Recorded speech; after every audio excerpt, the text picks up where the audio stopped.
Hello guys, welcome to my new video. So ಇವತ್ತಾಗಿರೋ B S C nursing first sem anatomy and physiology ಎಕ್ಸಾಮ್ದು ನಾನು MCQ ಆನ್ಸರ್ಸ್ನ ಹೇಳ್ತಾ ಇದ್ದೀನಿ. So ಯಾರಿಗೆ ಗೊತ್ತಿಲ್ಲ ಅಥವಾ ಮೀನ್ಸ್ ಯಾರು ಟಿಕ್ ಮಾಡಿದ್ದಾರೆ ನಿಮ್ಮ ಎಕ್ಸಾಮಲ್ಲಿ ಕರೆಕ್ಟ್ ಇದೆಯೋ ಇಲ್ಲ ಅಂತ ಕರೆಕ್ಟಾಗಿ ನೋಡ್ಕೊರಿ. ಇವಾಗ ಆನ್ಸರ್ ಹೇಳ್ತಾ ಹೋಗ್ತೀನಿ. ಫಸ್ಟ್ ಆಫ್ ಆಲ್ ಏನಪ್ಪ ಅಂದರೆ ಅನಾಟಮಿ ಹೇಳ್ತೀನಿ.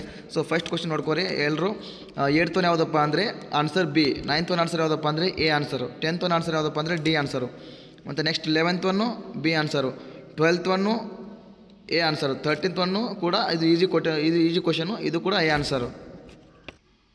ಸೊ ಇನ್ನೊಂದೇನಪ್ಪ ಅಂದರೆ ಅನಾಟಮಿ ಅಷ್ಟು ಟಫ್ ಬಂದಿಲ್ಲ.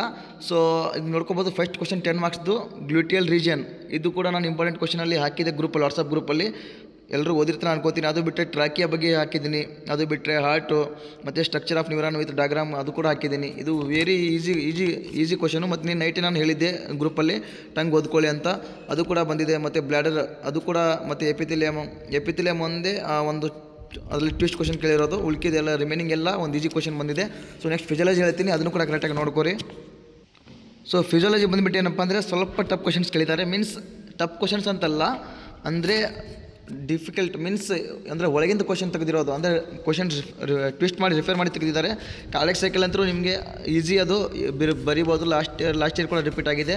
ಅದನ್ನು ಬಿಟ್ಟರೆ ಮತ್ತು ಸೆರೆಬ್ರಮ್ 1ನೇ ಕ್ವಶನ್ 10 ಮಾರ್ಕ್ಸಿಂದು, ಅದು ಕೂಡ ಈಸಿ. ನಾನು ಗ್ರೂಪಲ್ಲಿ ಎಷ್ಟು ಸಲ ರಿಪೀಟ್ ಮಾಡಿದ್ದೀನಿ. ಅದು ಕೂಡ ಬರ್ದಿದ್ರೆ ಅನ್ಕೋತೀನಿ. ಅದು ಬಿಟ್ಟರೆ ಸಿಂಡ್ರಮು, ಅದು ಬಿಟ್ಟರೆ ಸೊ ಇಷ್ಟೆಲ್ಲ ಒಂದು ಈಜಿ ಕ್ವಶನ್ಸು. ಮತ್ತು second question explain the metabolism of carbohydrate, ಅದು ಕೂಡ ಬರಿಬೋದು, ಅದು ಕೂಡ ಈಜಿ ಕ್ವಶನ್. ಮತ್ತು ಅದನ್ನು ಬಿಟ್ಟರೆ ಲಿಂಫೋ ನೋಡ್ಸ್, ಇದು ಕೂಡ ಬರಿಬೋದು. ಸೊ ನೆಕ್ಸ್ಟ್ ಬಂದುಬಿಟ್ಟು ಇವಾಗ MCQ ಆನ್ಸರ್ಸ್ ಹೇಳ್ತೀನಿ, ಕರೆಕ್ಟಾಗಿ ನೋಡ್ಕೋರಿ.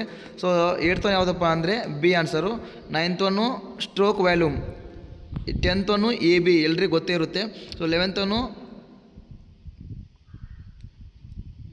ಒನ್ ಯಾವುದಪ್ಪ ಅಂದರೆ ಎ ಆನ್ಸರು, ಪ್ಯಾರಾಥಾರ್ಮನು.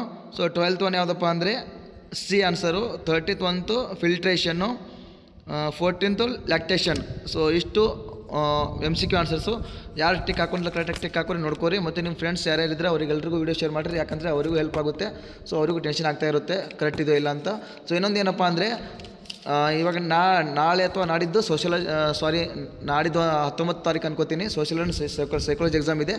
ಸೊ ಇದನ್ನು ಟೆನ್ಷನ್ ಬಿಡ್ರಿ, ಎಷ್ಟು ಬರ್ದಿರೋ ಬಿಟ್ಟಿದ್ರು ಅದು ಗೊತ್ತಿಲ್ಲ.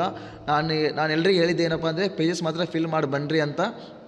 ಸೊ ಮಾಡಿದರೆ ಅದು ಅನ್ಕೋತೀನಿ. ಏನಪ್ಪ ಅಂದರೆ ಅದ್ರ ಬಗ್ಗೆ ಟೆನ್ಷನ್ ಬಿಟ್ಬಿಡ್ರಿ. ಇವಾಗ ಅದ್ರ ಬಗ್ಗೆ ಅದನ್ನೇ ಟೆನ್ಷನ್ ಮಾಡ್ಕೊಂಡು ಕೂತ್ರೆ ನಿಮಗೆ ಸೋಷಿಯಾಲಜಿ ಸೈಕಾಲಜಿ ಕಡೆ ಗಮನನೇ ಹೋಗಲ್ಲ. ಸೊ ಅದನ್ನು ಟೆನ್ಷನ್ ಬಿಟ್ಟು ಸೋಷಿಯಾಲಜಿ ಸೈಕಾಲಜಿ ಕರೆಕ್ಟಾಗಿ ಓದ್ಕೋರಿ. ಅದು ಎಕ್ಸಾಮ್ ಆದಮೇಲೆ ಮತ್ತೆ ನಿಮಗೆ ಮೈಂಡ್ ಫ್ರೀ ಆಗಿಬಿಡುತ್ತೆ. ಒಂದು 2-3 ದಿನ ಟೆನ್ಷನ್ ಆಗುತ್ತೆ. ಟೆನ್ಷನ್ ಆದಮೇಲೆ ಮತ್ತೆ ರಿಸಲ್ಟ್ ಬರುವಾಗ ಅದೊಂದು ದಿನ ಟೆನ್ಷನ್, 2 ದಿನ ಟೆನ್ಷನ್ ಇರುತ್ತೆ.